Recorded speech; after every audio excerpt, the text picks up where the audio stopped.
Bon après-midi. Désolé du retard. Petite chose à attacher. Vous asseoir?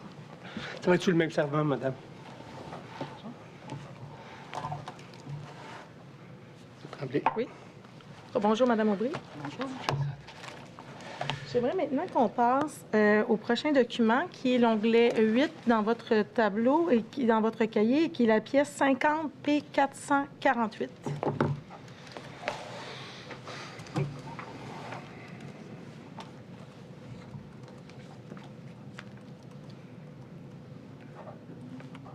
En fait, j'aimerais qu'on déroule la pièce pour peut-être nous amener au courriel d'envoi de d'une correspondance, qui est un courriel du 14 janvier 2020, qui est un peu plus bas. Voilà. Oui. Alors, on a quelqu'un de la CMM, la Communauté métropolitaine de Montréal, qui transmet une lettre en date du 14 janvier 2020 qui est destinée au ministre Bonnardel concernant des demandes de la communauté urbaine de Montréal dans le cadre de consultations prébudgétaires. Et j'aimerais si on descend un peu plus bas, on va voir la correspondance. Alors, du 14 janvier, qui est destiné au ministre Bonnardel. Alors, je pense que ça vaut la peine qu'on regarde les premiers paragraphes de cette correspondance-là. Alors, Monsieur le ministre, le 20 juin 2019, le Conseil de la communauté a adopté, en vertu du pouvoir que de l'article 96.1 de sa loi constitutive lui confère, le règlement 2019-79 prévoyant le prélèvement d'une taxe sur l'immatriculation de 50 $ par véhicule de promenade immatriculé sur le territoire de la communauté. Cette taxe procurait aux 82 villes de la communauté des revenus estimés à près de 120 millions annuellement aux fins du financement du transport en commun métropolitain. Le 4 décembre 2019, le directeur général des projets stratégiques de la Société d'assurance automobile du Québec, M. Patrick Morin, a informé la communauté que la Société ne serait pas en mesure de répondre favorablement au règlement avant le 1er janvier 2023. En conséquence, lors de sa séance du 5 décembre 2019, le comité exécutif a adopté la résolution CE 1987 demandant au gouvernement du Québec une compensation pour le manque à gagner découlant du report par la SAAQ de la mise en service du système de perception. Cette compensation est estimée à 275,4 millions pour la période du 1er juillet 2020 au 31 décembre 2022, par la suite à 117,4 millions indexés par année jusqu'à sa mise en service du système de perception. Une résolution est jointe à la présente, c'est ce qui suit. Alors, c'est la correspondance qui est transmise au ministre Bonnardel. Alors, est-ce que ma compréhension est bonne, Mme Aubry, en disant que une nouvelle taxe devait être instaurée et perçue par la SAAQ et compte tenu que le système est en construction, disons ça comme ça, la SAAQ n'est pas en mesure de pouvoir percevoir cette taxe-là jusqu'à sa mise en service. Est-ce que je me trompe? Exactement. Moi, ce qu'on m'avait expliqué au sein de la SAAQ, c'est justement avec le développement du nouveau système, on n'était pas capable d'intégrer des nouvelles données dans le système. Donc, c'est pourquoi la SAAQ a refusé d'accorder cette demande-là à la CMM.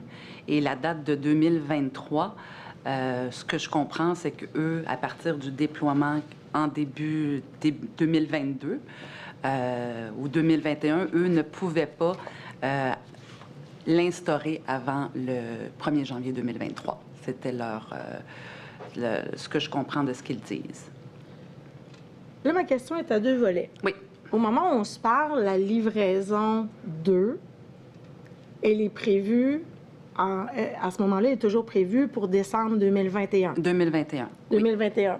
Alors, pourquoi est-ce que vous amène un questionnement? Parce qu'on parle de 1er janvier 2023, donc un an plus tard. Ce que je comprends était prévu le 31 décembre 2021, donc début d'année 2022, le déploiement. Donc, pour eux, le mettre en œuvre, de ce que je comprends, de ce que les gens m'ont dit à la SAC, ça leur prenait un temps, donc ils pouvaient seulement de leur donner l'accord pour l'année suivante, donc en 2023. Et est-ce qu'il y a eu des vérifications qui ont été faites pour être capable d'avoir... Parce qu'il y a toujours des systèmes maison qui fonctionnent à la SAC. Est-ce que ça, c'est à votre Oui, connaissance? bien c'est ça, c'est ce qu'on nous avait mentionné. On dit que le système maison actuel ne pouvait pas avoir la capacité d'intégrer autant de municipalités parce que ces 82 municipalités n'avaient pas la capacité, le système, de pouvoir déployer ça à la demande de la CMM. Et qui a fait ces démarches-là? Qui est intervenu dans le dossier là, au sein du cabinet?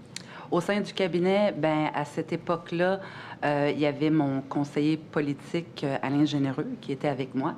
Moi-même, j'ai directement été interpellée là-dessus. Moi, j'ai questionné les gens à la SAC pour comprendre est-ce que c'était possible d'instaurer ça plus tôt. Et c'est ce qu'on m'a expliqué, que le système actuel ne le permettait pas et qu'on pouvait seulement leur donner un accord à partir de 2023.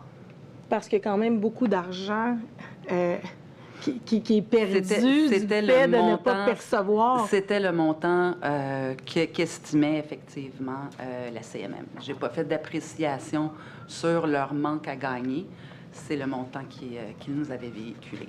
Et si on va dans les courriels, en fait, on comprend qu'on demande une compensation et la lettre est adressée à M. Bonnardel. Donc, c'est au MTQ qu'on réclame la compensation. Bien, exactement. Puis comme vous voyez, c'est dans le cadre d'une demande prébudgétaire. Souvent, tous les organismes font des demandes en fin d'année parce que le ministre des Finances doit préparer son budget. Eux, la CMM voulait aller chercher plus d'argent via une taxe sur les matriculations. Et puis, comme on peut constater, ça n'a pas été accordé. En fait, la réponse a été à l'effet qu'on ne pouvait pas, le système actuel de la SAC ne pouvait pas supporter une telle demande. Et ça s'est réglé de quelle façon? Écoutez, moi, quand j'ai quitté en début 2021, il n'y avait pas de développement de ce côté-là. Donc, à votre connaissance, ces sommes-là, entre le moment où la lettre est transmise, le 14 janvier 2020, et votre départ un an plus tard, autour d'un an plus tard, là, vous quittez février-mars? Début mars. Début mars 2021. Oui. Cette somme-là n'est toujours pas perçue? Non. Si je me souviens bien, elle a été perçue, ça fait peut-être un an ou deux que c'est perçu. OK. Je comprends que le MTQ, est-ce qu'il a accepté de dédommager la CMM tel que c'est? Parce que c'est ce qui est ultimement demandé. Ça n'a pas été... en fait, c'est pas le ministère en soi. Je ne pourrais pas vous dire, de mémoire, il n'y avait pas eu de dédommagement de la part du ministère des Finances. Dans le cadre des... Parce que les autres, c'était une demande budgétaire, donc ils n'ont pas eu réponse à ça d'une manière favorable dans le cadre du budget. Vous êtes d'accord avec moi que quand si je reviens notre fameux document qu'on a vu un petit peu plus tôt, oui. Là, en janvier 2020, alors il y avait une question d'échéancier, là, oui. qu'on vous demande l'échéancier initial versus l'échéancier. On voyait qu'il y avait un délai de 2 ans du report d'échéancier. Est-ce que ça n'en est pas une conséquence quand même coûteuse du fait que il y a un report? Est-ce que ça vous... Parce que tout ça se passe au même moment. Là. Cette lettre-là, elle est reçue le 21 janvier. La rencontre, on vous présente le fameux NAPRON. Oui. Elle date, c'est une semaine, on a parlé du 13, donc on est une semaine plus tôt. Est-ce qu'à ce moment-là, vous ne réagissez pas en disant, écoutez, le report qu'on nous annonce, il y a nécessairement un impact. Là, il y a un impact, peut-être pas dans le contrat, mais il y a assurément un impact financier parce qu'on estime quand même à plusieurs centaines de millions de dollars les pertes financières du fait que la SAC, par le projet CASA, n'est pas capable de percevoir une taxe qui lui est demandée? Écoutez, moi, ce que je peux vous répondre à ça, il y avait quand même une orientation politique à l'effet que le premier ministre ne souhaitait pas alourdir le fardeau fiscal des contribuables de la grande région montréalaise. Donc, moi, je n'ai pas fait de lien. Moi, tout simplement, j'ai constaté et ça répondait un peu à l'orientation politique du premier ministre qu'il ne voulait pas alourdir le fardeau fiscal. Outre cette problématique-là qu'on voit ici, là, qui est en fait une fonctionnalité, en fait, c'est qui est une... En fait, on n'est pas en mesure de mettre en place une fonctionnalité pour percevoir une somme. Là. Est-ce que vous avez d'autres exemples de situations de la sorte qui faisaient que vous vouliez faire des modifications, que ce soit réglementaire ou faire des ajouts qui faisaient en sorte que comme CASA, sa clique n'était pas déployée, ça devait retarder ou c'était juste infaisable? Est-ce que vous avez d'autres exemples? Tout à fait. Bien, il y avait des priorités que nous, on voulait mettre en œuvre. Il y avait des orientations ministérielles au niveau des points, les PDI, qu'on appelle, je pense, les points d'inaptitude, qu'on ne pouvait pas nous-mêmes mettre en œuvre. Donc, pour nous, c'était un frein également de ce côté-là. Pouvez-vous être plus précise sur en quoi ça consiste puis en quoi c'était pas possible de le mettre, là, juste pour Bien, qu'on écoutez, puisse l'avoir en tête? Je ne peux pas entrer dans tous les détails parce que c'est pas moi qui suivais nécessairement ça directement. Mais ce qu'on m'expliquait très bien, c'est qu'avec la mise en place du nouveau système, le système ancien où on voulait ajouter des choses ne pouvait pas nécessairement basculer aussi facilement dans le nouveau système. Donc, nous-mêmes, si on voulait mettre en œuvre des mesures comme les points d'inaptitude, on s'est fait clairement expliquer par la SAC que c'était impossible dans ce cadre-là de pouvoir justement mettre en œuvre des nouvelles initiatives qui impliquaient des entrées de données dans un système qui devait par la suite être basculé dans un nouveau système. Donc, tant que CASA n'était pas livré, je comprends. Est-ce que Oui. un coup que CASA était livré, c'était plus facile à ce moment-là de pouvoir y intégrer des nouvelles Bien, fonctionnalités? moi, je n'ai pas été là quand CASA a été livré en soi. Mais les explications qu'on Mais vous moi, ce donnait? que je peux vous dire, par contre, c'est qu'on va sûrement l'aborder un peu plus tard. Une fois que la SAC nous a avisé qu'il y avait un report d'échéancier, ils pouvaient intégrer certaines de nos demandes. Ça leur donnait un allègement qui ne les serrait moins dans le temps de leur échéancier, donc ils pouvaient travailler sur les demandes que nous avions. Parfait. Est-ce que, pour revenir à la lettre de la CMM, est-ce Oui. qu'ils vous sont revenus? Est-ce qu'ils étaient outrés du fait Ils sont revenus à la charge, oui. Ils ont fait de mémoire plusieurs représentations. Ils ont rencontré le ministère des Finances. Je ne peux pas dire s'ils ont rencontré directement le ministre. Je sais qu'ils ont fait des représentations aussi auprès de Mme Rouleau, qui était la ministre déléguée. Ils ont fait des représentations au bureau du premier ministre aussi directement sur cette question-là. J'aimerais maintenant qu'on aborde la pièce qui est V9, 49 P375, Oui. qui est une convocation, en fait, une rencontre téléphonique Oui. entre vous, M. Généreux, Mme Tremblay, Dave Leclerc, Myriam Régnier. Myriam Régnier est également une dame à la SAC. Oui, qui travaillait avec Dave Leclerc. Alors, il est prévu une rencontre. Oui. Est-ce que reprise des activités normales de la SAC? Oui. On est dans un contexte de COVID dans le cadre de cette rencontre-là? On est en plein contexte de COVID. Comme vous le savez, la SAC a fermé pendant quelques semaines au début de la pandémie. Ils ont mis en place un plan pour la reprise des activités. Et force est de se constater qu'en début mai, nous, au cabinet, on recevait plusieurs appels de citoyens, plusieurs appels de députés. On avait de la pression. Les activités de la SAC n'allaient pas bon train au niveau de la COVID, de la reprise normale des activités. Donc, à la demande de notre ministre, Alain et moi, avons rencontré Nathalie Tremblay et Dave Leclerc. Myriam n'était pas présente à cette rencontre-là pour, justement, obtenir un plan de redressement plus costaud que ce que nous proposait ou ce qu'avaient mis en place les dirigeants de la SAC. Plus concrètement, c'était quoi la problématique?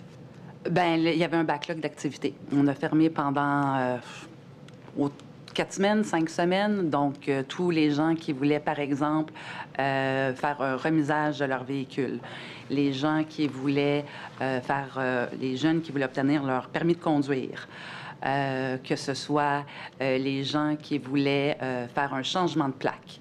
Il y avait des retards dans chacune des catégories d'activités de la SAC.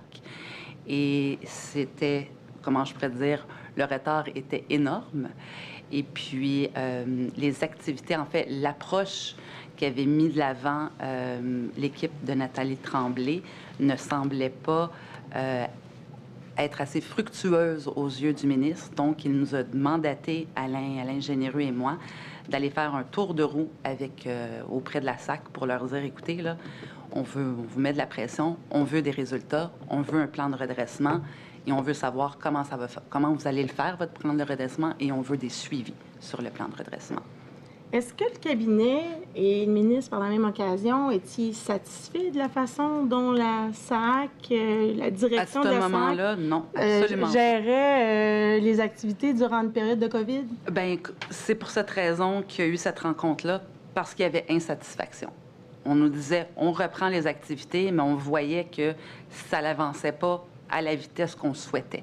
Parce que nous, on recevait autant d'appels, autant de plaintes, autant de pression des députés, avec plusieurs cas, je vous dirais, des cas d'espèces humains qui pouvaient même être pour des citoyens qui vivaient cette situation-là. Ça nous troublait et nous, on n'était pas satisfaits des mesures qu'ils avaient mises en place. On voulait qu'ils accélèrent pour réduire au maximum le backlog qui avait été créé. Puis comment se déroule cette rencontre-là? Ça a été une rencontre costaud, je vous dirais, où vraiment on a eu des bonnes discussions franches entre nous quatre. Et à la fin de la rencontre, Mme Tremblay avait très bien compris qu'elle devait ajouter plus de tonus à son plan de redressement. Donc, mettre en œuvre d'autres activités, d'autres moyens pour pouvoir réduire au maximum les délais qui avaient été encourus. Est-ce qu'à ce moment-là, vous mettez en cause un peu le leadership de la PDG durant cette période-là? Non? Non. J'ai montré, par contre, mon insatisfaction. Tout comme le ministre était insatisfait, mais il n'a pas été question à cette époque, à ce moment-là, de remettre en question son leadership. Et est-ce que, dans le cadre de vos discussions sur la gestion de la pandémie par la SAC, vous, par le fait même, on sait qu'on a le projet CASA qui roule, avec un échéancier, qui vous préoccupe. Est-ce qu'à ce moment-là, c'est discuté dans le cadre de la reprise des activités? Est-ce qu'on parle du projet CASA et de son exécution? Lors de cette rencontre-là, non. Ça a été uniquement sur le sujet des reprises des activités liées à la COVID. Est-ce que vous êtes inquiet? Justement, de par la façon, vous parlez d'un backlog, j'ai comme l'impression qu'on je suis très préoccupée. Je suis très, très préoccupée. Le ministre est préoccupé. Alain Généreux est préoccupé. Des députés sont... Bref, beaucoup de monde dans l'appareil gouvernemental est très préoccupé par la situation. Parce que ce que vous nous expliquez, c'est un peu le jour de la marmotte de ce qu'on connaîtra en février 2023, là, voilà. Les backlogs là, qu'on va comprendre. Donc, à ce moment-là, le cabinet ou vous, ou le ministre, est-ce que on va challenger dans les semaines qui vont suivre, justement, parce qu'on ne veut pas que ça se répète, l'histoire se répète d'une autre façon? Justement, suite à ça, j'ai demandé à ce que Nathalie Tremblay et moi puissions se rencontrer, faire des appels téléphoniques sur une base régulière hebdomadaire. Donc, on a eu par la suite plusieurs petites rencontres pour faire le point sur les différentes activités, voir comment son plan de redressement cheminait. Je comprends donc que dans la rencontre sur laquelle on est, le 13 mai 2020, c'est pour un bon tour de roue, mais pas pour CASA en particulier. C'est plus la gestion de la COVID. Ça a été vraiment uniquement pour qu'ils nous présentent leur plan de redressement. Quelles activités supplémentaires ils allaient mettre en place que celles qu'ils avaient déjà mis en place. Parfait. Je vous amène maintenant à la pièce suivante, qui est à votre onglet 10, la pièce 50 P449. Oui.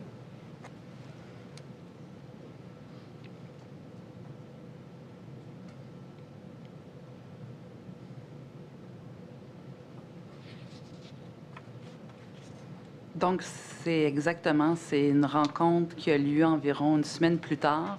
C'était les appels hebdomadaires avec Mme Tremblay sur le sujet de reprise des activités COVID.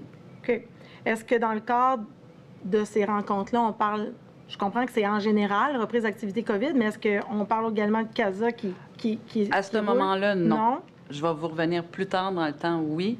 Mais en ce moment-là, non, on parle uniquement du dossier des activités reliées à la COVID. Puis quand vous avez ces appels téléphoniques-là, je comprends que vous êtes vous et elle seulement, vous et Mme Tremblay seulement. Tout à fait. Est-ce que vous prenez des notes de vos discussions avec elle sur les sujets dont vous parlez ou ce que vous voulez qu'ils soient corrigés? Ou, Bien, je prends en note des chiffres beaucoup parce qu'on a un tableau, puis elle me parle de la progression. Donc, moi, je sais, si on m'interroge, parce que moi-même, je devais faire ensuite un rapport à une conseillère au bureau du premier ministre qui suivait, elle, le dossier. Donc, moi, je prenais des notes. Bon, on a une amélioration au niveau des renouvellements des permis de conduire de 5 on a une amélioration de X % sur tel type d'activité. Donc, oui, des fois, je prenais, comme on dit, sur un bout de papier, parce qu'après ça, quand j'avais moi-même mon rapport, il fallait que je sois capable de me rappeler les éléments clés de ce qu'elle me disait. Donc, je comprends qu'également, dans la rencontre du 21 mai, vous n'avez rien à signaler. On parle de la COVID. On ne traite pas du tout de la question de CASA dans le cadre de cette discussion-là. Pas du tout. J'arriverai maintenant à la pièce suivante.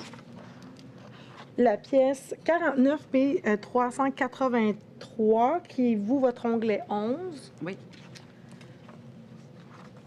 Je vais y aller en 2 temps.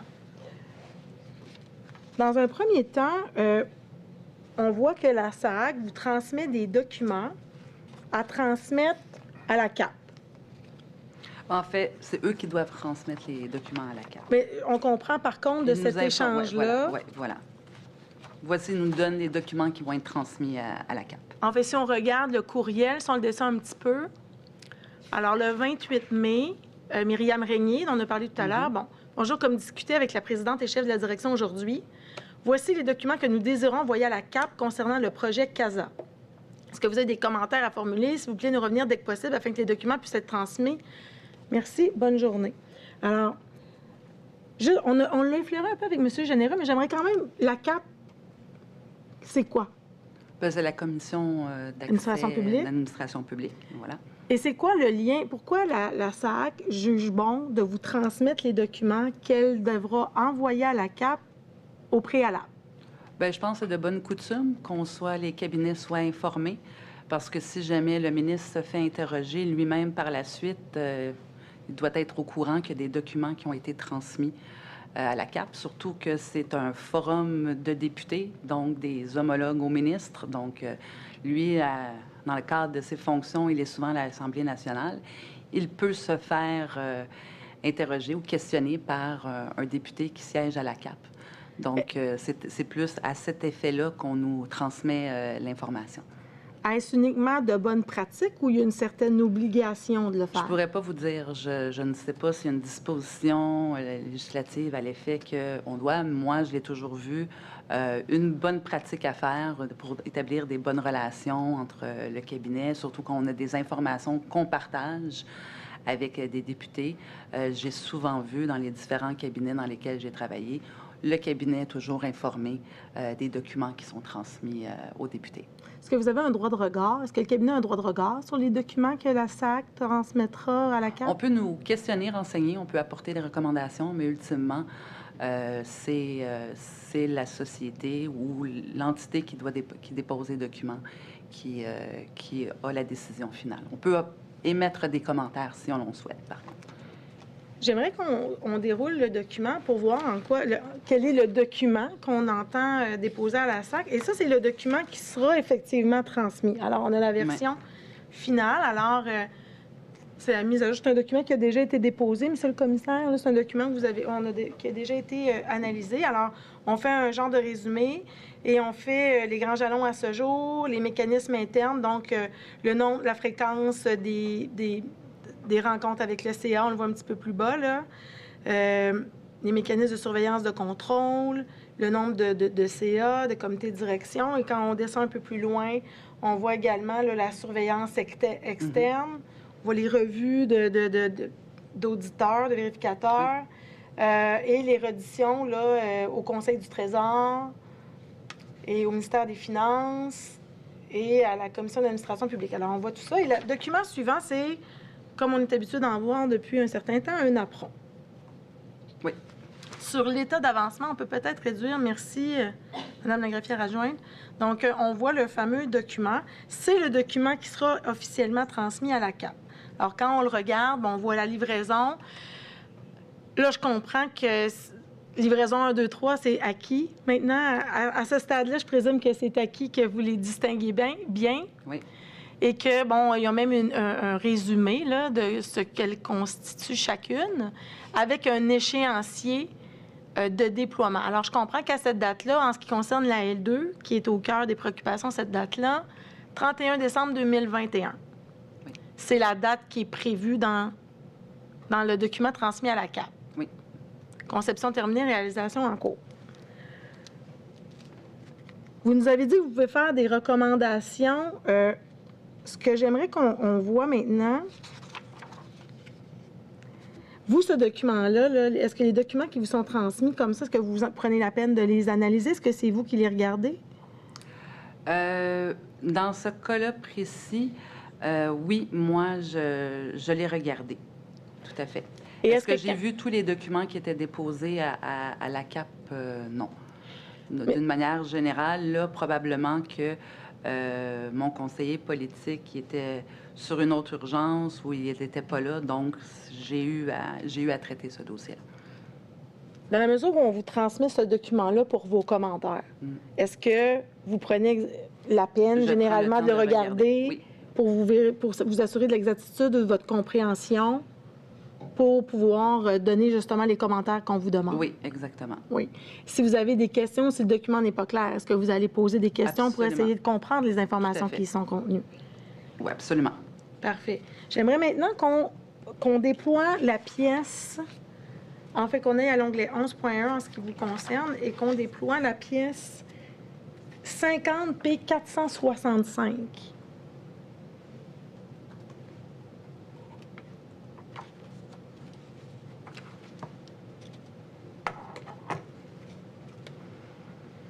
Alors, on voit, c'est un document, c'est le document précédent est en confection.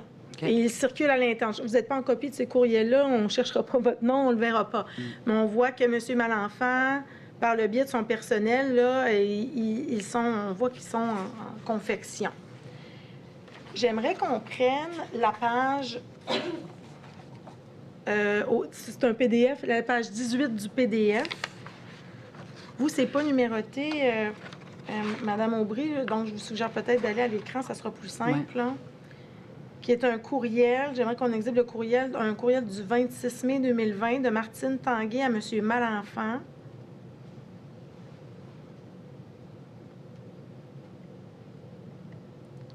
Qui est Martine Tanguay? Est-ce que vous savez? Je ne pourrais pas vous dire. Vous ne savez pas? Non.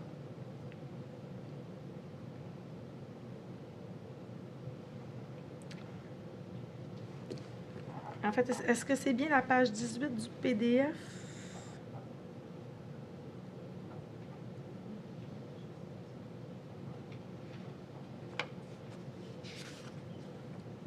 Pour Madame la greffière adjointe, je veux qu'on ait un courriel du 26 mai 2020 à 15h09.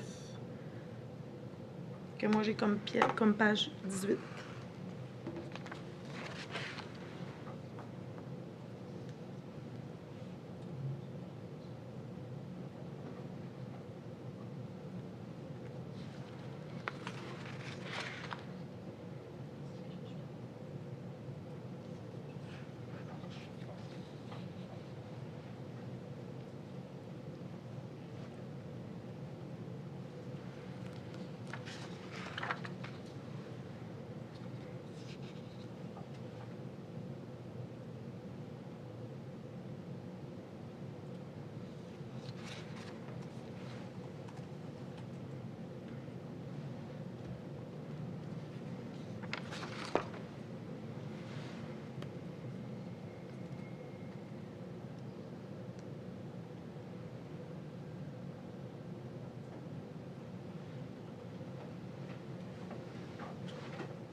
C'est bien la P...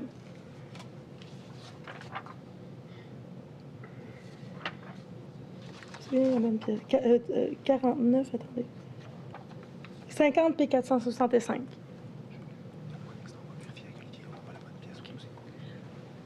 Je demanderais peut-être, monsieur le commissaire, une brève pause pour s'assurer d'avoir le bon document, là. Effectivement, mais le document, le témoin. Oui, Il l'a dans, oui, oui. Mme Aubry l'a dans Oui. sa totalité. Donc, Oui. prenez peut-être un 5 à 10 minutes pour quand même là, regarder. Moi, j'aime toujours ça que Oui.